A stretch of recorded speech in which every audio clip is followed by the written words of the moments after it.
Hello, Friday. What's up? My name's Arthur, hosting this episode of Happy Friday, America. I'll be your MC and also the Wicked Board Runner. It's April 11th. I cannot believe we're already approaching almost halfway through 2025 already. What a year it's been. So much fun articles that we have on this week, and I'm joined by the fabulous Kevin Special K Batstone. Whoa, careful with that Special K now. That's a powerful recipe, my friend. Can't believe it's 4/11, or it's 4/11. It's here, folks. April's flying by. Did you get your taxes done? Are you one of those people that's waiting to the last minute and then having to hit up your friends to get your taxes done? Not recommended. Art, let's get the show rolling. Stop that. What do we got going on this weekend? I mean, today in Hey, history. this is the beginning of the show. So today in history, April 11th, I'm bringing it back to 1241, Battle of Mohi. Mongols led by Batu and Subedei, I butchered that, defeated the Hungarian King Bela V in a major battle during the Mongolian invasion of Hungary, and 30,000 Hungarians were slain during this event, man. The Mongols absolutely wrecked it, man. Everyone in Europe thought that they were the shit until the Mongol Empire came in. Yeah. Crazy times. We're going to jump forward about 600 years, a little bit less. But Napoleon in 1814 abdicates unconditionally and is exiled to the island of Elba in the Mediterranean. So I never knew like the conclusion of Napoleon and all that. I researched where this island is. It's like just west of northern Italy, but it is in the Mediterranean. I had no idea he was exiled to an island. Did you ever see the Napoleon movie? Yeah, it's been a long time, though. So you're saying it's right there on the Baltic? No, it's in the Mediterranean. Oh, it's in the... Okay, it touches the Mediterranean. Yeah, it's just west of Italy. Okay. I yeah. Copy.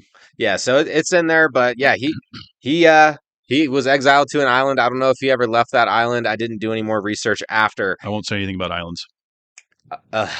I'm not saying it either. So in Anaheim, California, in the year of 1895, they completed its new electric light system. Now, the website that I used ended there, so I felt like there was some more juice here, so I had to do some more research. So it turns out that light system had 145 incandescent bulbs and 22 arc lamps. And then later, not on April 11th, but in 1916, the city generates its own power for the very first time in Anaheim, California. Interesting. This next one was a big one. I had to do this. It's a big day in history. And on 1900, the year 1900, flat even, April 11th, the first modern submarine designed and built by John Philip Holland, USS Holland, is acquired by the U.S. Navy. So the year 1900, that's when the very first modern day-ish submarine vessel hit the water. Hit the oceans. There's a lot of nautical things on today in history because the next one's a big one. Yeah, I had to throw this one in here. It's not when the RMS Titanic sank, but in 1912, the RMS Titanic leaves Queenstown, Ireland, destined for New York, and we know how that story ended. Yeah, it was a few days later. It ended in the icy cold waters where that ship now sits nearly 3 miles under the water, which is still crazy to me. That is pretty crazy. How far underwater that sumbitch is. And then those people trying to find it, that was last year. The thing that imploded? Yeah. I wouldn't have gone on that thing. I would have rather went in the submarine that they made in 1900 than that little thing that they went last year. I don't know if the 1900 sub could go that low. It probably couldn't, but it probably felt a lot safer and had more room. Titanic's wild, man. That's a crazy story. But that is today in history. That's pretty juicy. Now, when you're out rolling around and you're drinking, it's best that you call an Uber. You know, an Uber is going to be way less expensive than a DUI, but sometimes people leave things behind when they're drunk. Also, when they're sober, Kev, what kind of things are left behind in these Ubers? Yeah, this is an interesting read here. I would encourage folks to go down and read it because I'm not going to list off everything, just some of the things that I found actually made me laugh out loud, some of these items.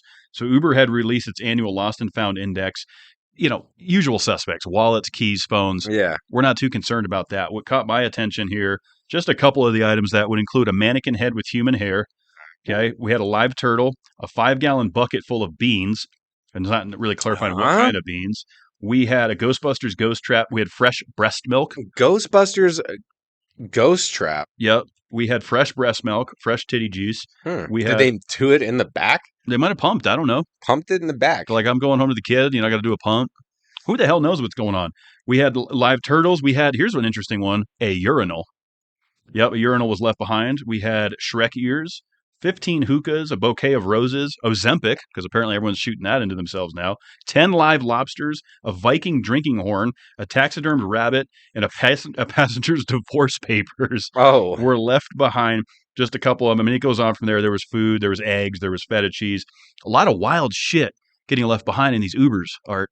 Okay? Even if you had your own pickup truck, I'm still trying to figure out why you would have some of these items. you know, these people are living their lives, man. They're running errands, they're installing urinals, and I don't know. People are just in such a rush, and That's true. life is all about slowing down. And I feel like myself included overthinks things and makes it so much more complicated than it needs to be. And then all of a sudden you're forgetting the simple things like what you had with you when you got into the vehicle. Well, you can speak from experience there. You forgot your wallet in places before. Well, like in a bed that I made, Okay. you know. Yeah, I remember that story. And so have you ever left anything in an Uber? No, no, I've left things at like a venue. Okay. So like I got in the Uber and I was like, oh shit, something got left behind. Like maybe the T-shirt from that night or something that I bought at the concert. That I can remember doing. But I'm pretty good about keeping my shit together. Yeah, one time I was in an airport and I lost my wallet in my backpack because I put it where You just misplaced it. yeah, I put it where I would never put it, and then I'm like panicking and I'm like freaking out and can't find it, and I cancel all my cards, and then I end up going through my backpack and there it is in this I think pocket I that remember I that story too. I believe would never use. you're coming back from Chi-Town. I remember. Yes, I remember that story. fantastic, fantastic memory. Yeah, I have an impeccable memory. There's something special about that. I remember a lot of things, good and bad. Very special. We talked about that Would You Rather a few weeks ago. And I do know that some people leave actual urine in Ubers. Don't do that. All right. Yeah, These people, it's their cars. Yeah, and they don't. All the Uber driver gets, because I talked to one of these guys. I'm like, what happens if someone throws up back here? Mhm. They get like a $250 cleaning fee, which I guess you could then go take to a company to have them clean it. Yeah. But then you got to take your time. hmm It's just not worth it for the driver. Yeah. That's tough. And I wonder what kind of things are left behind that they didn't report. There's probably like sex toys and shit in there too. Yeah. You know that late night Ubers. I mean, There's got to be. come on. There's got to be. Well, one great way to not lose your shit or leave it behind in an Uber is to put it in a pocket. Put it in a pocket. Okay. Huh? So I actually have a little bit of passion behind this next article that I'm going to jump into. And I'm really, really happy for this gal that petitioned and urged a department store to start including pockets in girls' pants. Okay. So this is in England. This schoolgirl, she claimed victory over a large grocery and home chain in Sainsbury after she noticed that the girls' school outfits had no pockets in their pants, had no pants in their pockets. I'm so dyslexic. That's a tongue twister. Yeah, I'm getting it backwards here, but y'all all know what I'm talking about. And look, this is what I think about this. They want to sell fucking purses, okay? They want to sell women accessories. So, Well, yeah. so that's why they don't have pockets in their clothes. But she wrote a letter to the department store, and all of a sudden pants started popping up with pockets for women and girls. And it's just so great.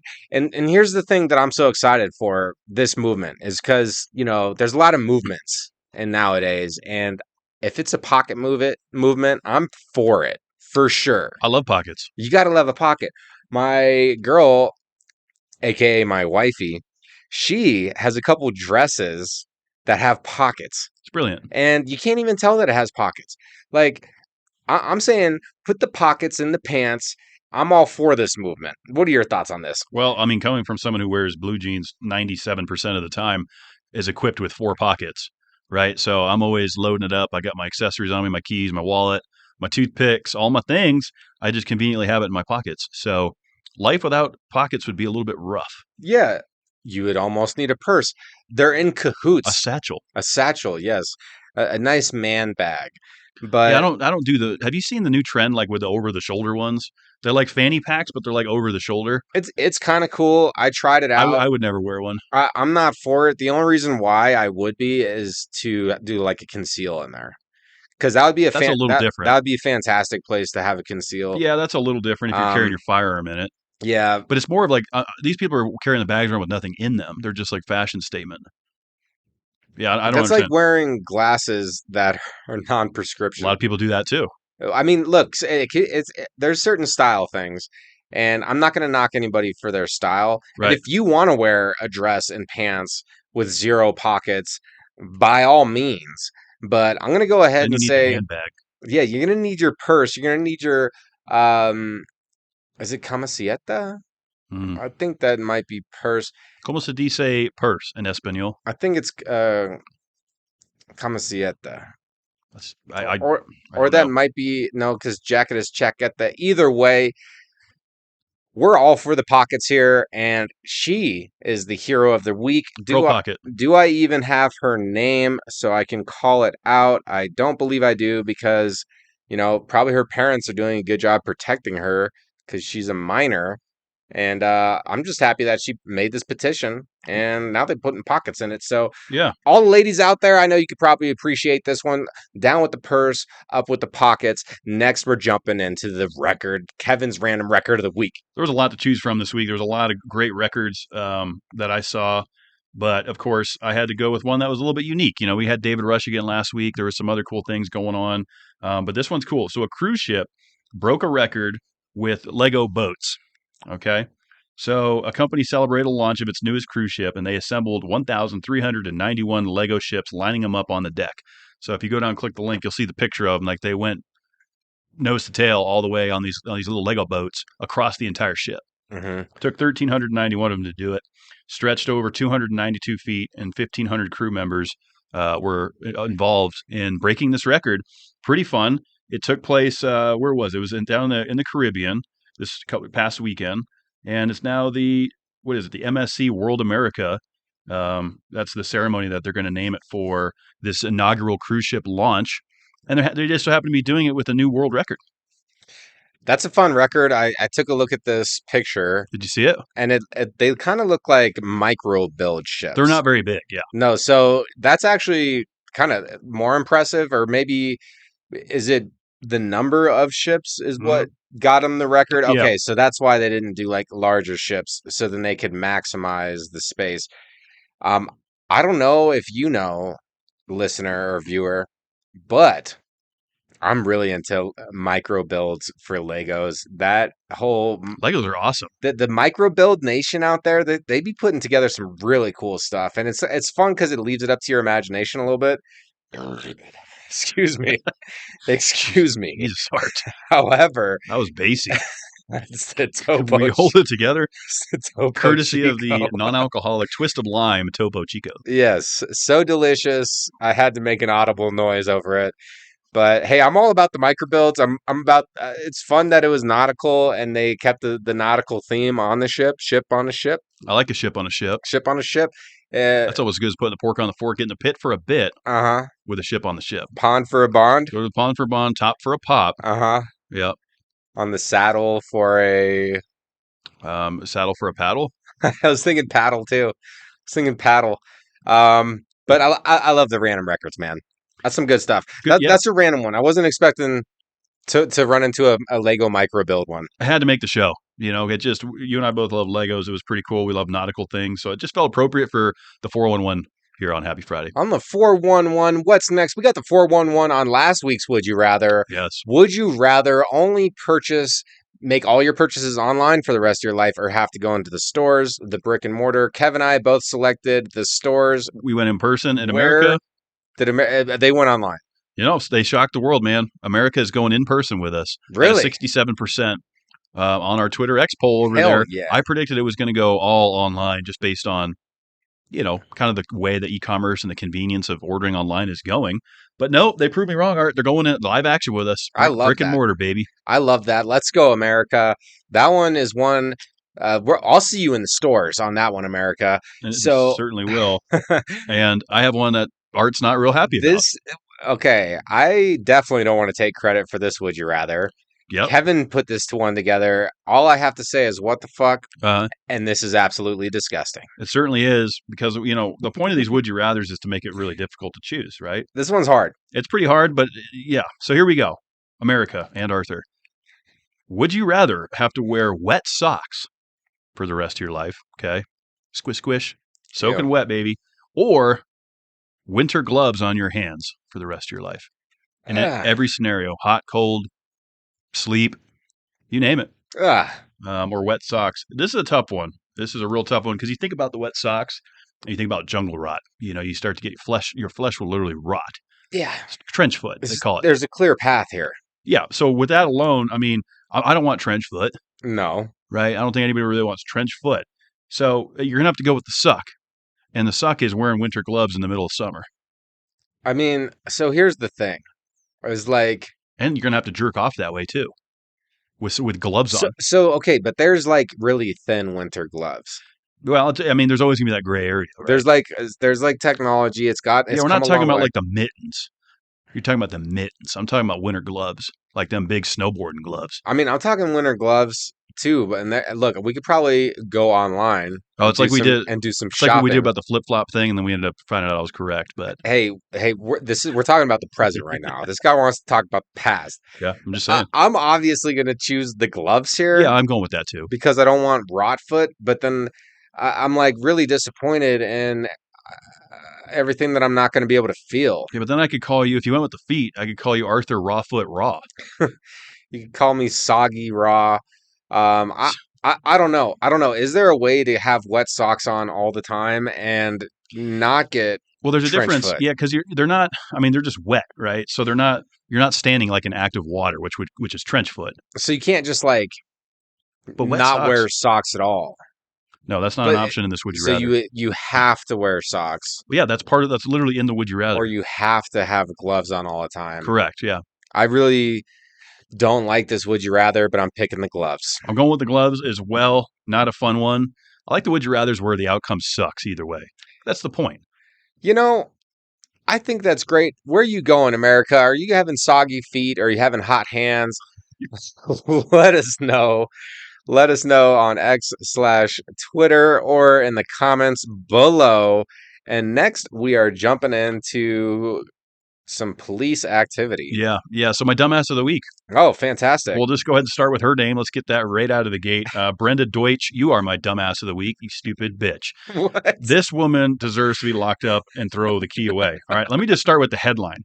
She's a foster woman, right? Foster mother. She traded in her kid for a monkey to boost her exotic animal collection and is now facing 3 felony charges. So once again, Brenda Deutsch of Winfield, Missouri, she was fostering more than 200 children over the several years and has been a collector of exotic animals. So, that can include kangaroos, wild, fucking pigs. Stinks. Just wild shit, right? Okay. Exotic animals. And so, through all this, when you're in the exotic animal collection world, you meet some interesting people, as we learned from John Rinke. Mm-hmm. There's some shiesty people in that business. There just is. I don't know why that's the case, but basically, long story short, she ended up getting an offer to trade the kid for the monkey, bring the kid to Texas and bring the monkey back in return was what the offer ended up being after this investigation. Luckily enough, people came forward with information saying there is some horrible things happening right now. Right. There was enough red flags to launch an investigation on this. They launched it back in November. She's since been arrested. $250,000 bond, facing 3 felony charges of child neglect, abuse, and child endangerment. That's absolutely wild to me. Is this satire? No, this is legit. Because go see her mugshot. It's crazy because we have friends that have been in the foster care system, like where they were fostering children. Yep. And the amount of detail and scrutiny that the foster care system put them through in order for them to have foster children in their house, that's absolutely wild to me that she was able to pass these tests, foster over 200 children right over the years, and then be such a red flag that she gets an investigation put on her for basically child trafficking. Yeah, and solid lad or ladette who gave the anonymous tip that launched this investigation, because this shit's been going on a long time. Apparently, Wow. they later found, after investigating and interviewing some of the people that she had fostered, that she would often hit the kids with paddles, shoes, hands, and other things. So she was already abusive, on top of being an exotic animal collector, and somehow got this deal to bring the kid, take the monkey. I don't have a whole lot on the individuals that took the kid. That seems a little bit weird as well. What kind of monkey was it? I don't have the details of what kind of monkey it was, but the fact remains, you can go down and read this. This was in the Independent this week. You can see her mugshot. She looks about what you would expect. Yeah. Just go ahead and picture. You get it. Well, dumbass of the week. Definitely the dumbass of the week there. Definitely. Next, we're going to talk about a hero of the week and another English article. Was this Happy United K Friday? No, it's Happy Friday America. And a hawk was captured. And this was big, big news because this hawk had been terrorizing this neighborhood for weeks on end. Okay, so much so that the mail service stopped in this neighborhood. This hawk for weeks had dive bombed at least like 50 different estimated dive bombing attacks upon citizens of this neighborhood. This hawk, this air raptor, was absolutely terrorizing this neighborhood. And so they stopped the mail for a little bit. So the mail stopped getting delivered because it was like too dangerous for mail people. Like the Postal Service. Yeah. They shut it down. They shut it down because of the hawk. Was attacking people. I mean, they're not to be fucked with. So no, I mean they got the talons. The raptor. It's a raptor of the air. They're incredible hunters. Exactly. I don't know. Part of me feels like this hawk was like trained to torment humans. Like this is not natural behavior from a hawk. Yeah, but maybe it was protecting like its young or something in the vicinity. Maybe. So one day, Steve Harris, a resident of this neighborhood, 40 years old, he was given a cage. Like, so people are on alert, they know about the hawk. He's out there walking around. He has this like cage to potentially catch a hawk in. He is hyper aware, looking to the skies for the predator. He sees this hawk circling. It dives bomb on him. He ends up holding up the cage, and happens to catch the hawk while it's dive bombing his ass. Damn, that's pretty intense. So he ends up catching it, and then he gives it to like a animal rescue center. They end up taking the hawk in. I forget, it's in here, but I won't be able to find it. Reading on the fly, but basically the hawk had some injuries like on its legs that they had fixed, and maybe they're trying to rehouse it, but this is Happy Friday all over it. This hawk was shutting down the mail system, and the dude catches it by like trying to defend himself with a cage. I saw this one and I had to throw it in here. Pretty wild. Just imagine being born like a mouse or something, or what if there were like huge eagles and like we had to be worried about the skies. That's what this town was going through. That's a pretty wild situation to be in for sure. But I mean, the fact that he caught it the way he did, that would have been awesome if somebody caught that on video. Yeah. To see this hawk completely dive bombing this guy and then him just go whoosh and swoop it up into the cage. And so then I'm assuming after it was caged, animal services or somebody probably relocated it. And well, so here's the thing at the very end that it says here. So it seems like the hawk had been loose for over a year. It had a dried out leather tag on its feet. So at one point, this hawk was tagged and had just been like out on its own, doing its own thing. He broke loose. He got out. Yeah. So I don't know what the full story on this hawk was, but it definitely was. It had over 50 dive bomb attempts, shutting down the mail. Like you got to think about like you're like a postal delivery service person, and you're like out there like, oh my god, we're getting attacked by hawks. Like we're not delivering mail here. It's unsafe. Well, and they're coming in like all freaked out, looking around for this thing. Like we're just trying to drop some, some letters off.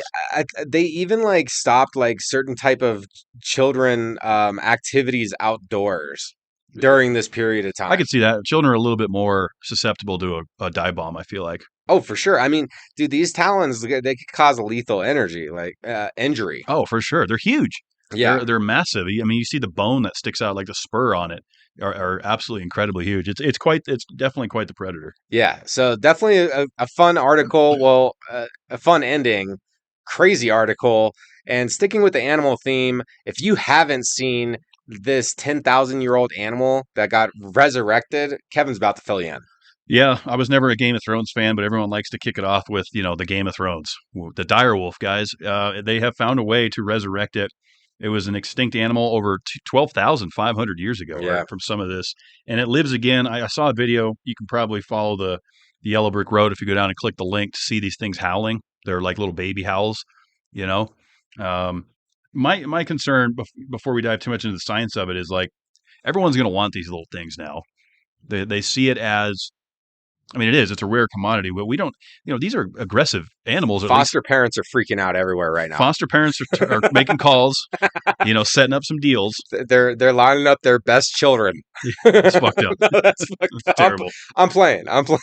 But people are probably looking to make a move on these dire wolves, and so the way they went about it was pretty crazy. They had to basically, kind of use science and combined. They had a 13,000-year-old tooth Yep. and a 72,000-year-old skull, and they made healthy direwolf puppies from the DNA of those items, Tooth and skull. of the tooth and skull. Yeah. And so, everyone thinks they're adorable, which they are, and so they're living on a 2,000-acre site, undisclosed location, because everybody and their brother would try to fucking get a picture with these things.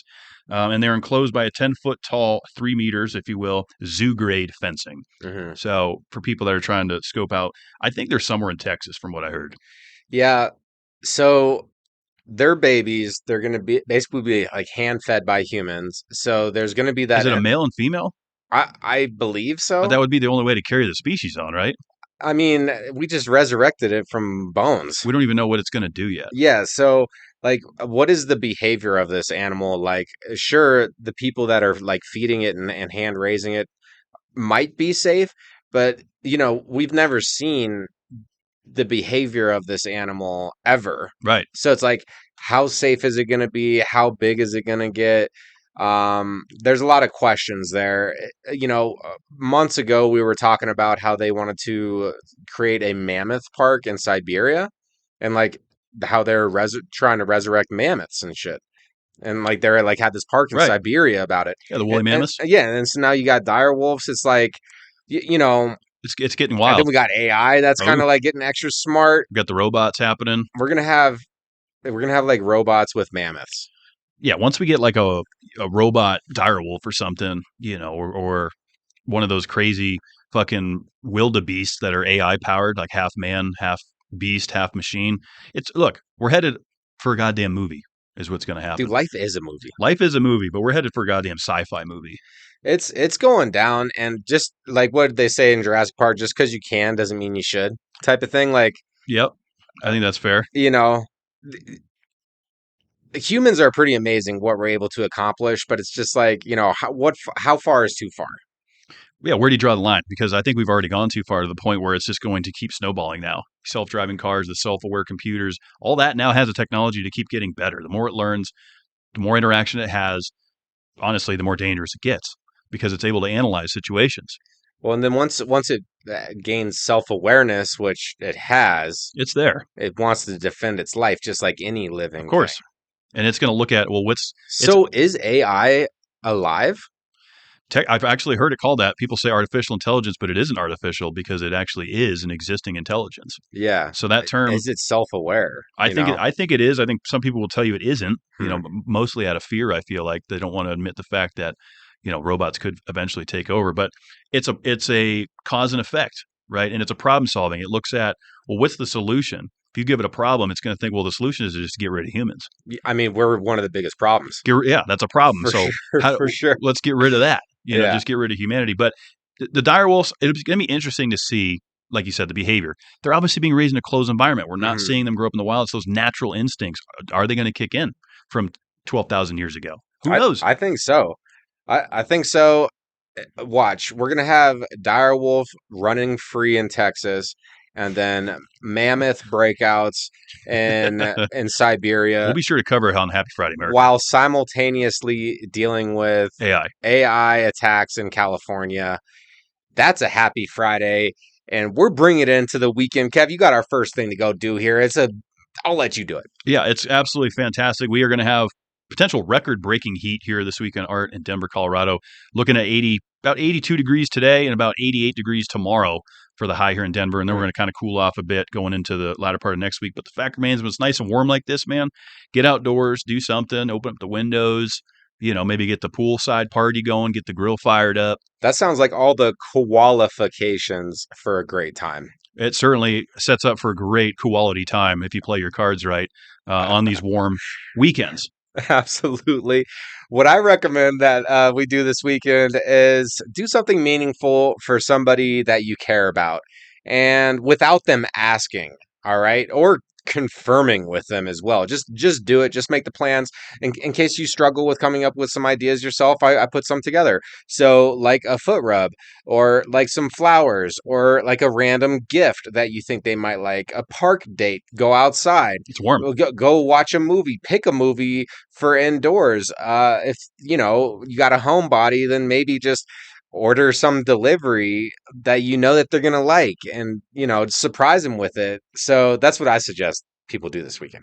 Yeah, I think you hit the nail on the head, doing something meaningful for someone that you care about. And that could mean a lot of different things. Yeah. Whatever that looks like to you, just get out of your norm, do something, don't ask, just full send, baby. That's how we do. And you got to remember to take care of the furry friends, right? The dogs, the cats, whatever animals you have running around. Maybe they want to go for a walk and get out in this nice weather. They've been cooped up. It's been a long winter. And the fishy friends, don't forget, if you have fish tanks, get that sucker clean. Great times like spring cleaning. Don't forget to stay on top of your water changes. Make sure your fishy friends have a nice home. Yes. It's very maybe go shopping for some fishy friends. There's a great place in Denver called MC Aquatics. I'll be seeing you guys tomorrow. That's not Denver. I mean, it's a Denver affiliate. It's a metropolitan. They label it as Denver. A Denver affiliate. Yeah, like the metropolitan area. They market it as Denver. They don't call a metropolitan an affiliate. They do. The MC Aquatics of Denver. Oh, it's an affiliate store, right? MC Aquatics. They're two brothers from Florida. They're really nice guys. I've done a lot of business with them. So one of the best in the city. We have a lot of stores. Some of them suck. This one's pretty nice, and luckily it's right next to me. So, maybe go out and do that. Go see some fish. If you do make your way in there, say what's up to Larry. Oh yeah, Larry's cool. Yeah, you got to see, what's going on with Larry. But we got Bristol, Tennessee, Art. It's Bristol, baby. This is the world's fastest half mile. It is the last great Coliseum. It's Bristol, baby. This place is fantastic. It creates for great racing, concrete, half-mile, high banks, ripping the boards. Mash the Gas will be breaking it all down Monday night. NASCAR Sky, Jeff Davis, and myself. And then we're going to have a week off. So next weekend is Easter, so we won't have a NASCAR race. So a little bit of an off week coming up. So that's it, guys. Nice. We're out of here. Let's go start the weekend, Art. Another great week right here on the Discussion Combustion Production YouTube channel. Thanks for everyone. Be sure to mash that subscribe button so you never miss an episode, and the episodes come right to your device. Be sure to follow us on social media, Instagram, Facebook, at Happy Friday USA, Twitter X, where you can take the polls and watch the promo clips and send us some segment ideas. That's at Happy Fry USA. Get involved. Give us a segment idea. Send some shit throughout the week. Maybe it makes the show. Make Arthur and my job a little bit easier. You guys send us articles. Maybe they make the show. That could be something fun that we could work in. Either way, what's that sound? That's the frickin' shin. Let's go, baby.